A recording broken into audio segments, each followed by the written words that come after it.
Well, this week we are talking about the man who wrestled with an angel. And what this is really telling us is about our awakening, our own awakening coming from the physical consciousness into a spiritual awareness. And so today, as we talk about this drama of Jacob and Esau, it could well be a soap opera. It's really long, and it is just full of intrigue. It's all about, in fact, I think it could probably last 7 seasons. I think it probably could, because it is full of betrayal and intrigue and theft and transformation and ultimately forgiveness and determination. You see, like all soap operas, and this is an event that begins with one very significant occurrence that affects a family for decades. This event is about the birth of twins to Rebecca and Isaac. Isaac, as you remember, is the son of Abraham.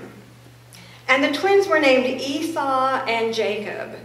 And Esau was born first. He was the first to be born, which meant that he would inherit.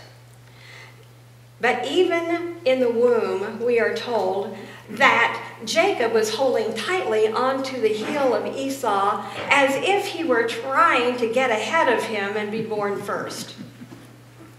And so, as they grew up, the boys were very, very different. They displayed much different natures as they grew. And Esau was a cunning hunter. He was a very good hunter, a man of the field. He was an outdoors guy. And his name means hairy and rough. Hairy and rough, because when he was born, he was just covered with red hair. So he was a very hairy guy. But Jacob's name means supplanter, and he was kind of a man that was verging on being intellectual, and he was an indoor guy. He stayed in and he talked to his mom, and he was, just kind of a quiet person. He didn't really like being outside with bugs and all that stuff. So the metaphysical meaning for us is that when we first become aware of ourselves, we really become aware of our physical body and our physical surroundings. And so there is a time when we need to develop beyond that. We need to develop into mental and intellectual ideas and to begin to come more from the intellectual side, which is going to take us then to the next step of evolution into becoming being aware of our spirituality. So here's the trouble, and this is where it starts. Each parent loves one of the boys better than the other. Now, Isaac loves Esau best because Esau brings in the food. He brings in the venison, and Isaac likes to eat, and so he really favors the firstborn Esau over Jacob. But Rebecca loves Jacob more, and so she spends a lot of time with him, and he is her favorite. So the attitudes of the parents have really something to do with what's going on here. The Hebrew Bible tells the account of Esau selling his birthright to Jacob in Genesis 25. So as we begin to look at this part of the story, we see that here comes the intrigue. Here we are. It's people are scheming. They're thinking of ways of getting ahead, and so what happens is one day when Esau comes in from hunting, he's really tired and he's really hungry, and Jacob's made some soup, some really good smelling soup. So it smells wonderful, and if Esau comes in the house, he says, well, the tent, so to speak, that's their house. He smells this soup and he's starving. And he says, "Hey, Jacob, give me some of that red stuff you're cooking there. I'm starving." And so Jacob says, "Sure, I'll give you some soup if you'll give me your birthright." Well, the birthright was a very important thing. By tradition, it goes to Esau since he was the firstborn. And it means that he would become head of the household when Isaac dies. And not only that, is he going to get that, he's going to get more than half of the inheritance. So it's really a pretty big deal. But it's much more than that. It's more than just the physical. It has to do with the covenant that was made between the Lord, or we sometimes say that the Lord, it can also be thought of as the law, and Abraham, which is the first step of the evolution of humankind. That's what Abraham represents, that first step of evolution, from the physical to the spiritual consciousness. So there's a lot at stake here, a lot more than what it just looks like on the surface. But here's where Esau made his big mistake. He was hungry now, right now. And he didn't care about tomorrow. All he cared about was right this moment. All that birthright stuff wouldn't happen for a long, long time. It wasn't going to happen for years. And besides that, he really didn't take it seriously. He thought probably that Jacob would probably forget about it anyway. But Jacob was wiser. Jacob knew that one day tomorrow would come. And he knew that when that day came, if he had the birthright, he would become the head of the household. So Esau says, or Isaac says, "Give me your birthright and I will give you some stew." And he said this as he was slurping a bowl of that wonderful soup. All right, Esau said, "You can have my birthright. What good will it do me if I starve to death?" Well, we all know that he wasn't going to starve to death, but he was hungry, and he was hungry right then. "Do you promise?" said Jacob. "I promise," said Esau. "All right then," Jacob said, and he gave Esau what he wanted. And so Esau gave away his birthright for a bowl of soup and a little bread. Wow, that was an expensive bowl of soup. So this is the end of episode 1. In the story, in episode 2, we see Jacob and his mother Rebekah scheming of getting his father's blessing. This is many years has passed now since Esau sold his birthright. And it's time for Isaac to give his birthright to Esau. Well, Rebekah and Jacob are scheming about what they will do. And so what they do is they know that Isaac is almost blind. He really can't see, but he can feel. And so they cover Jacob's hands with the fur of a lamb. So he holds out his hand. He doesn't say anything. And Isaac takes it and he gives him the blessing.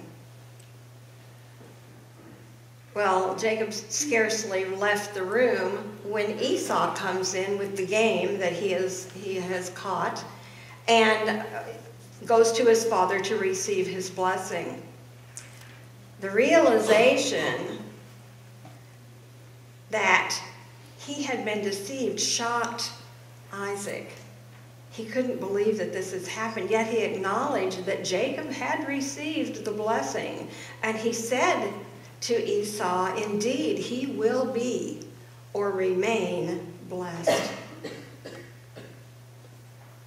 But remember, Esau sold his birthright for a bowl of soup, and he was brokenhearted. He was totally brokenhearted by the deception and begged for his own blessing. But his father could not give it because it had already been given. And so he vowed to kill Jacob when his father died. Rebekah caught word about this, and Rebekah told Jacob that he had to leave until Esau got over his anger. And so she tells him that he needs to go to see her brother Laban, needs to go to his house in Haran until Esau's anger has subsided. At this point, I want to leave this story, and I want to tell you about something that's going on in my backyard.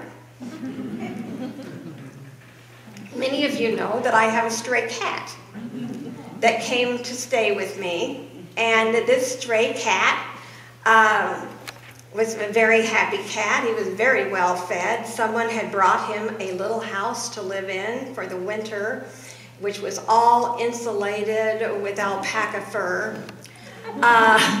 So this cat was living the life. And so one evening when I went to feed the cat, another cat was there. And this cat looked just like my cat. So much like my cat that I would have a hard time telling the difference between the two cats. So I felt sorry for this cat too, so I put out extra food. Well, it turns out that the new cat is very sneaky and very wily.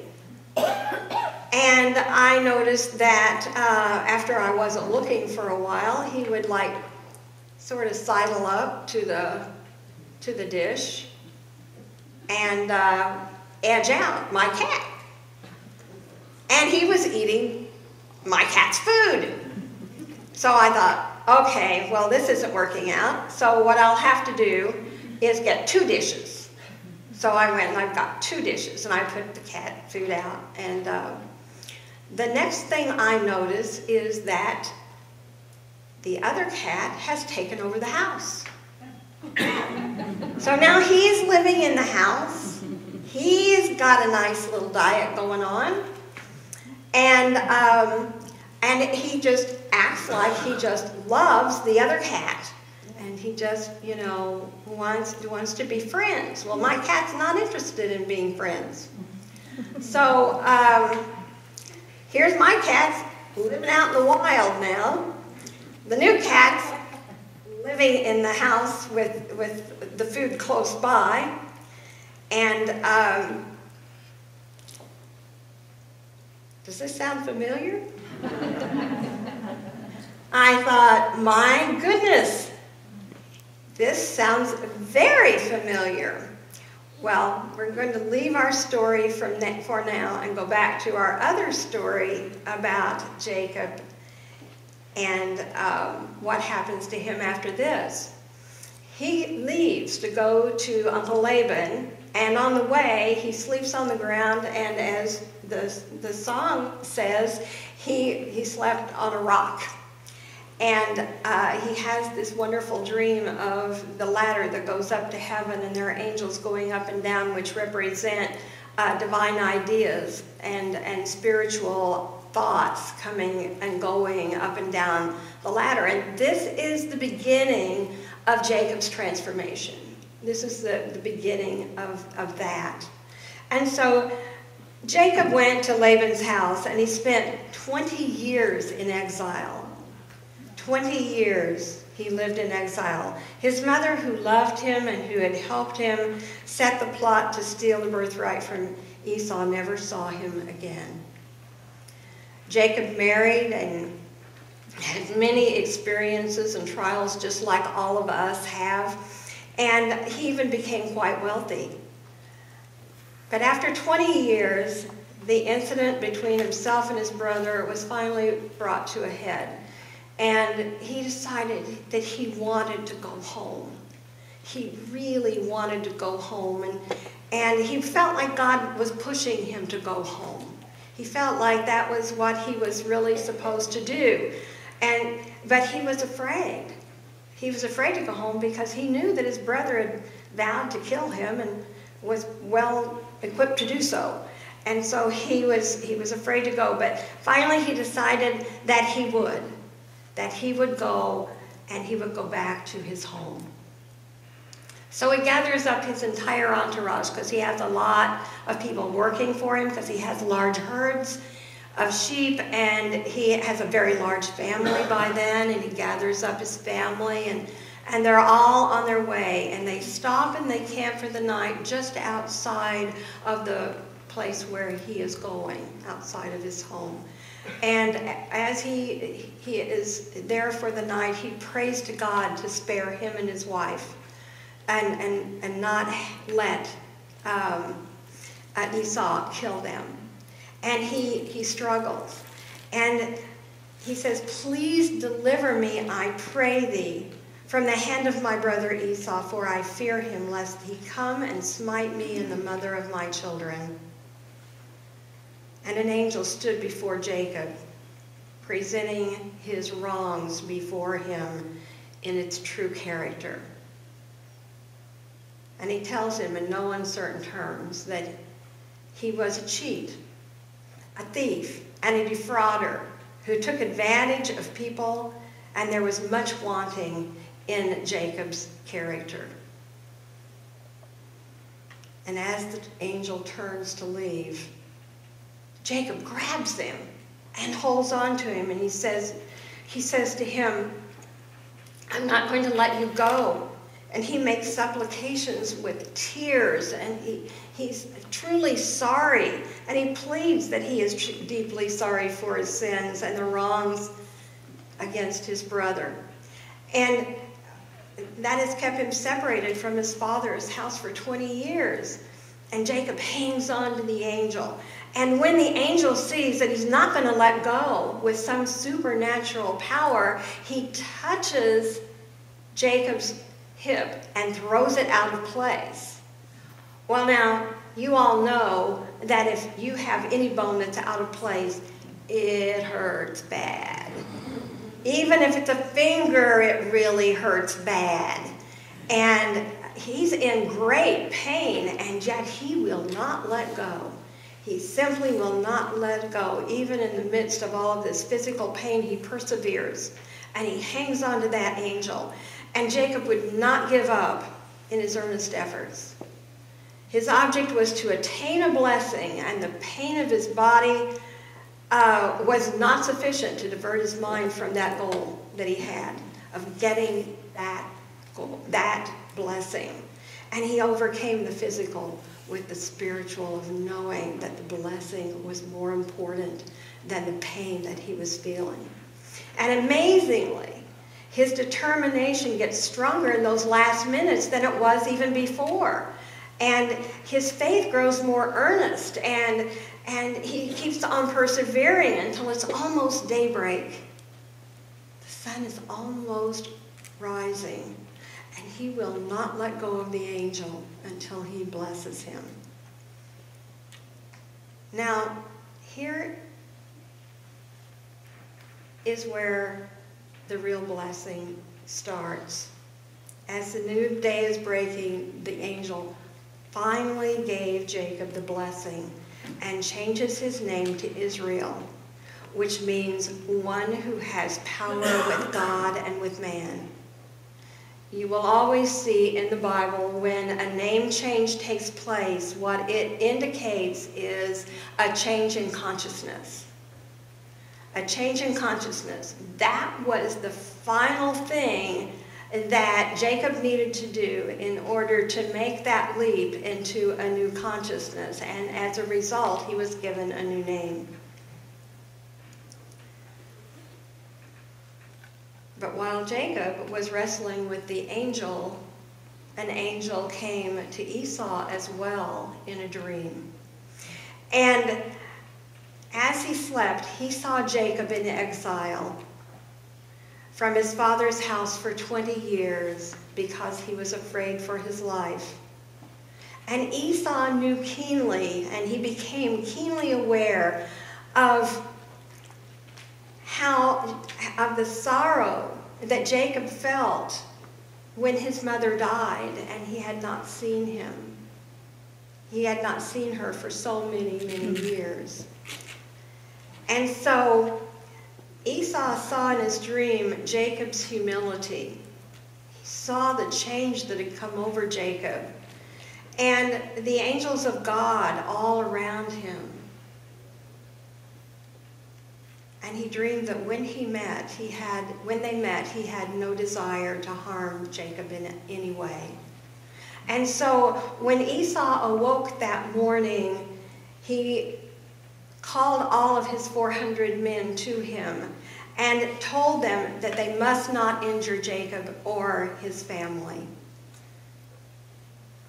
And when they finally do meet, Esau runs to meet Jacob and embraced him and fell on his neck and kissed him, and they wept.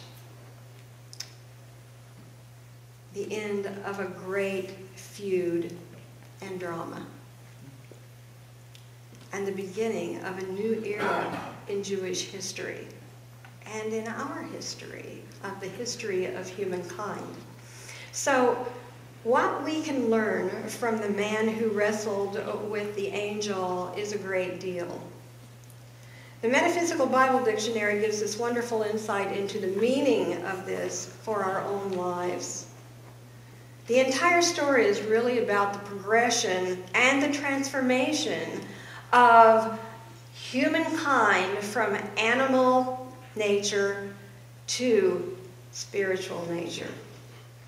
It is taking us from being only concerned with our well-being, what we'll eat, what we'll wear, where we'll live, all of those things that are very physical in our lives, and what we will eat, and takes us into a more spiritual transformation.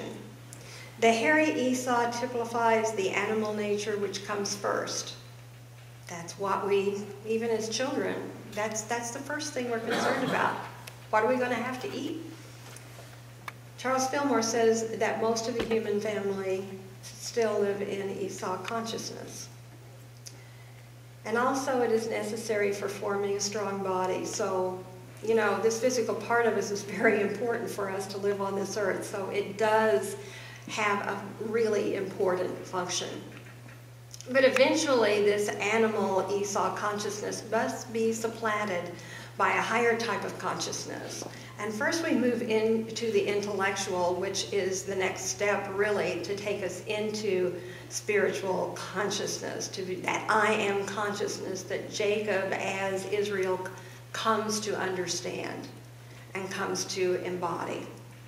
And seen from this light of spiritual understanding, the actions of Jacob and his mother then present not duplicity, but the subtle workings of the soul in its spiritual evolution under the guidance of divine mind.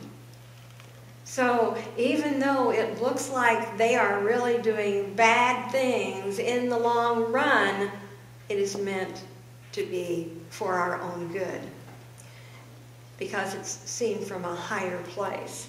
Seen in this light, we know that this story has much more meaning than appears on the surface. The soul is progressive and it must go forward and meet and overcome its limitations. We cannot go backwards. We must move forward in our evolution. That's what we're all about. That's why we're here. We're here to make strides in the evolution of the race. And so the wrestling with the angel is something that we all do within ourselves. We all do that. It is the struggle of the self-will and bringing it into alignment with the spiritual will of God within us. And so in the light of the breaking dawn, the soul finally overcomes the animal nature and accepts the true nature. we begin to see that all of the events in our lives were just stepping stones, and we see them actually as holy. And as we see them as holy, we anoint them with the oil of love, joy, and gladness. All our biblical dramas this month have been a demonstration that God had a divine plan for us, and that God is always with us. And commitment to our spiritual development begins with making amends and forgiveness. Now I'm going to take you back to the backyard. These two cats had no names. The first cat didn't have a name, and people would say, well, what are you going to name him? And I said, I don't know. He hasn't told me yet. And because I believe that, you know what your animals' names are, whatever your pets are. And I said, well, I don't know. And people made lots of suggestions and said, maybe you should name him after a rock star or, somebody like that. And I said, no, nothing fit at all. So as I was doing this lesson and I was making this observation of what had been going on right under my own nose, I realized that those cats did have names, and their names were Jacob and Esau.